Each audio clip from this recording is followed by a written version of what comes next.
Y ya está conmigo el doctor Arturo Rebollón, él es epidemiólogo. Está con nosotros porque vamos a estar analizando esos datos dados a conocer el día de ayer por parte del Ministerio de Salud. Doctor, gracias por estar conmigo esta mañana en KW Continente y Next Noticias.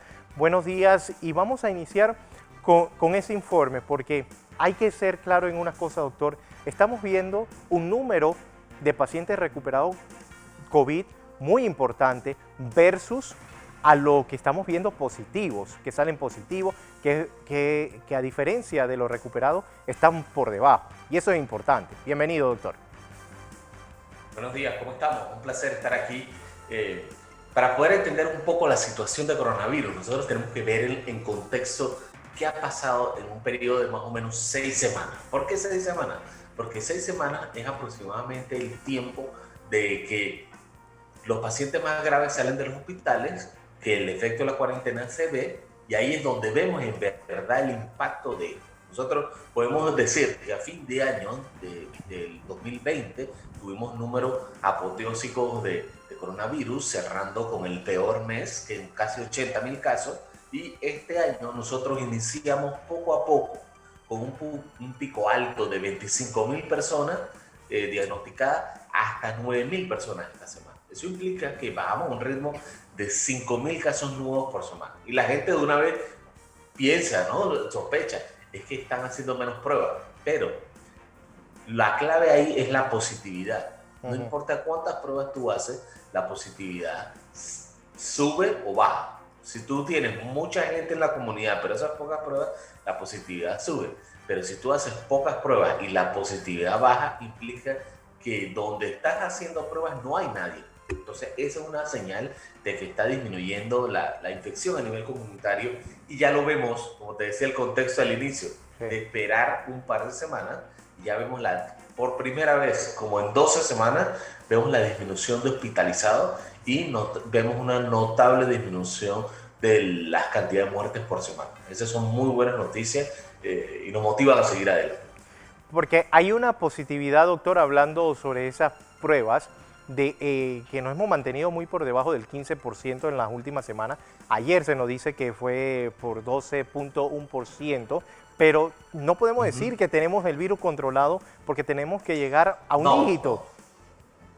No, para nada. Nosotros ahorita mismo, hay una analogía que a mí me gusta hacer. Nosotros, imagínense que estamos en la autopista a 150 kilómetros por hora y ya sabemos que vamos a llegar a la espiga, que hay un retén y vas bajando la velocidad. O sea, seguimos súper rápido, vamos por encima del límite de velocidad, pero todavía vamos rápido, porque seguimos con un promedio diario de más de 1.000 casos, ¿no? Hasta el momento tenemos un promedio de aproximadamente 1.200 casos diarios, que eso de todas maneras implica que son 8.000 o 9.000 casos por semana. Entonces hay que bajarlo mucho más, porque ya nosotros pasamos por esto, en el que tuvimos una meseta altísima que duró por 8 semanas, en el que tuvimos un promedio de 600, 800 casos. Cuando subió la aceleración, fue súper rápido, que es lo que vimos esta última vez, ¿no? Entonces, tenemos que bajarlo lo más posible y eso se logra es con prevención, ¿no? No hay que poner tantas restricciones, que es lo que la gente piensa de que el gobierno nos tiene que cerrar, ¿no? Ya tenemos un año de esto. Como lo mencionaste hace un momento, la mascarilla ya es un hábito. Tú sales y todo el mundo tiene mascarilla. Es muy raro encontrarte a alguien que no la tenga. Ya se recomienda usar la careta, la pantalla facial en el transporte público. Ya estamos viendo cómo los negocios se están adaptando a los espacios abiertos, donde promueven primero menos personas en las oficinas y ventanas abiertas. Y asimismo, hay que aprovechar los espacios abiertos para poder relajarse y diversión. Entonces, ahí es donde yo todavía no estoy muy de acuerdo con que cierren las playas y eso, Bueno, porque aunque la playa se llene, ayer ya se dio a conocer que las playas podrán ser utilizadas el próximo lunes, doctor, pero únicamente de lunes a viernes. En día de semana. Sí, de día de semana. Y usted no está de acuerdo tú y yo porque... no podemos ir. Sí, porque estamos laborando, ¿no? Son para aquellos que no están laborando. Exacto. Pero usted recomendaría que fuese fines de semana después que hemos visto esta leve disminución de los casos diarios por estas medidas de restricciones que han habido. Mira, siempre es mejor enseñarle a la gente a salir adelante. Esto es un ejemplo que tú puedes hacer. cuando estamos pequeños nos enseñan a cruzar la calle, ¿no? Entonces te dicen, cuidado con la calle porque te va a atropellar un carro. Que tú te quedas estático y no puedes cruzar, no, a ti te enseñan a cruzar la calle y eso es lo que hay que hacer. Nosotros tenemos que enseñarle a la gente a salir adelante y evitar que te atropelle el carro. En este caso es que te infecte el coronavirus y eso se logra con mucha educación, que la gente entienda cuáles son los sitios de riesgo. Ir a un gimnasio apretado es de alto riesgo, y meterse en el metro es de riesgo, meterse en un concierto es de riesgo, meterse en una oficina muy cerrada sin ventilación es de alto riesgo. Entonces tú tienes que ir entrando a esa categoría. La gente lo entiende, lo hacemos naturalmente, ¿ah? Porque no se meten en pasillo oscuro a la mitad de la noche, porque el cerebro te dice, eso es de riesgo. Entonces así mismo tenemos que hacer, en educar a las personas para que ellos aprendan a identificar el riesgo. No podemos echarle la pelota al Ministerio de Salud siempre, porque entonces van a haber más quejas que otras. Tenemos que empoderar a la gente para que tome el control de la pandemia. Mantenernos, doctor, todavía en cuarentena total los fines de semana, ¿es bien visto por usted? Ahora que vienen estas fiestas. Las cuarentenas tienen una función específica y ya se ha visto que el impacto, las mejores cuarentenas del mundo han sido las cortas, pero perfectas. Cuando digo perfecta, es que cierran todo. Olvídate de que vamos a hacer un comunicado de 40 excepciones. Tiene que ser un cierre perfecto. Y por los 14 días, que es un ciclo de reproducción del virus. Entonces, eso te disminuye. Si tú mantienes esos cierres así como suave y vas abriendo escalonadamente, en lugar de enseñarle a la gente que el fin de semana traten de no salir, que estos sitios son de alto riesgo, que pongan un sistema de semáforos, por decirle. O sea, si estuvieras en este lugar es de alto riesgo y tú entras aquí y te puedes infectar. Tienes que empezar a enseñar a la gente, porque los fines de semana lo que hacen es que disminuyen la movilidad en un sitio en 2 días, pero tú tienes los 5 días normales. O sea que la limitación no es tanta.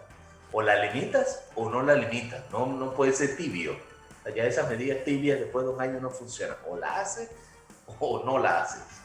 Bien, doctor, ayer el ministro de Salud, Luis Francisco Sucre, hablaba de que se están evaluando levantar precisamente estas cuarentenas en 3 provincias o en algunos distritos de estas 3 provincias que le voy a mencionar. Exacto. Veraguas, Coclé y Los Santos. Sin embargo, usted recomienda una estrategia que ha sido utilizada en otros países que se llama microcluster, algo así, para que nos explique un poco de qué se trata esto.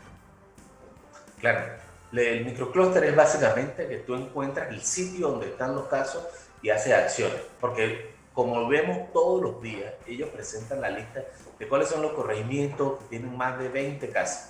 Entonces, son siempre los mismos. Ayer, por ejemplo, vimos Santiago, David, Vista Alegre. Entonces, en esos sitios, tú enfocas todos tus esfuerzos y cierras ese sitio, haces trazabilidad de casos, trazabilidad de contactos, entregas las bolsas de ayuda, entregas los bonos solidarios que hay que entregar, la gente, nadie puede salir, se pone un cerco. Entonces, es mucho más fácil controlar.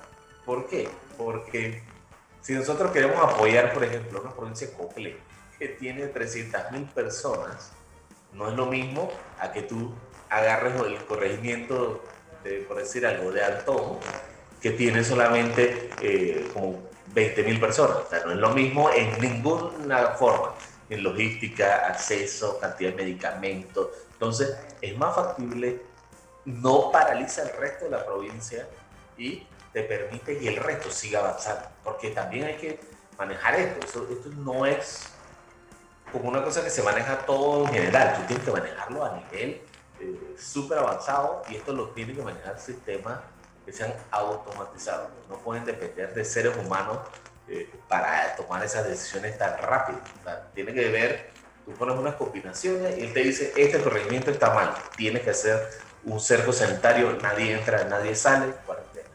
Y es objetivo, frío, y así es como se manejan las pandemias. No son tibias, o sea, son cosas muy frías para manejarlo, pero al hacerlo en un área muy chiquita, el impacto es muy pequeño. Mira lo que pasó en Panamá. Panamá es una provincia de más de 1 millón de personas. Cuando tú cierras la provincia, se congela la economía del país completo. Sí, doctor, porque también algo importante y Pero que se si tú están agarras, preguntando, por ejemplo, sí, se está preguntando mucho cómo va a ser la estrategia, porque algún día tenemos que retornar a las escuelas, a los centros exacto. escolares, pero se habla muy poco de esas estrategias y como, no sé, veo yo que se está esperando que ese momento se acerque para dar esas informaciones cuando ya debemos ir acostumbrando o dándole a los padres de familia, vamos a hacer esto igual que a los docentes, cómo nos vamos a estar preparando, porque vamos a tener que regresar. Llega la vacuna, pero para el segundo trimestre no creo que los estudiantes todos estén vacunados.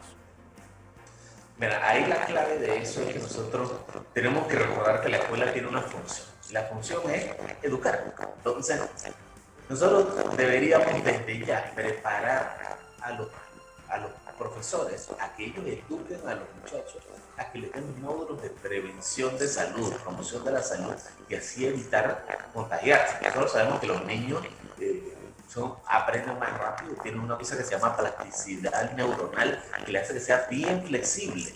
Entonces ellos aprenden mucho más rápido y muestra de eso que los niños son bien conscientes de estas cosas. Ellos salen de la casa y se ponen su mascarilla, tú no tienes que decirles, ¿no? Entonces, es más, ellos escogen la mascarilla que quieren, es decir, la de color, la de muñequito, porque ellos aprenden eso. Entonces tú tienes que poner a la escuela a que sean los centros de educación de prevención, ¿no? Que tienes que también mejorar la infraestructura. Tenemos un año donde las escuelas no se usaron y nosotros lo vemos todos los días, es que el 80% de las escuelas no tiene agua. Tenemos 20 años con ese problema, tira el billete y conecta el agua. Eso no puede ser que nuestras escuelas no tengan agua en medio de una pandemia. Eso no es intolerable que exista, ¿no? Si la comunidad tiene agua, eso se conecta a la escuela. ¿Qué otra cosa? Tenemos que verificar que las escuelas tengan la capacidad para la cantidad de estudiantes. Nosotros estamos acostumbrados a tener escuelas que tienen casi a los niños en silla camarote, uno encima del otro. Eso no puede ser. Tú tienes que utilizar como se hacía antes, los doble turnos, las doble entradas, tienes que separar a los muchachos para que tengan más actividades afuera, tal vez incluso nos atrevemos a promover salones y clases fuera del salón de clases, porque se pueden hacer. Hay todo tipo de cosas. Tenemos áreas, por ejemplo, materias, así como ciencia. La ciencia tú la puedes dar tranquilamente en el patio donde vas enseñando biología, directamente tocando árboles, ese tipo de cosas y experimentos al aire libre. Entonces hay que empezar a tener coraje para romper estos moldes y seguir adelante. Y hay muchas cosas que se pueden hacer, lo que ventilación, ultravioleta, limitar la cantidad de estudiantes, pero que lo hagan. Lo que queremos es que empiecen a hacerlo, porque cuando lleguen a la escuela en marzo, ya deberían haber tenido un par de experimentos, un par de pilotos para ver cuál es la información. Listo. Le agradezco, doctor Arturo Rebollón, epidemiólogo, por estar conmigo esta mañana y con toda la audiencia de KW Continente y Next Noticias, explicándonos un poco de eso de manera detallada, ese proceso de cómo se va comportando el virus y algunas estrategias que posiblemente se podrían establecer también. Bueno, hasta luego. Vamos con la buena noticia del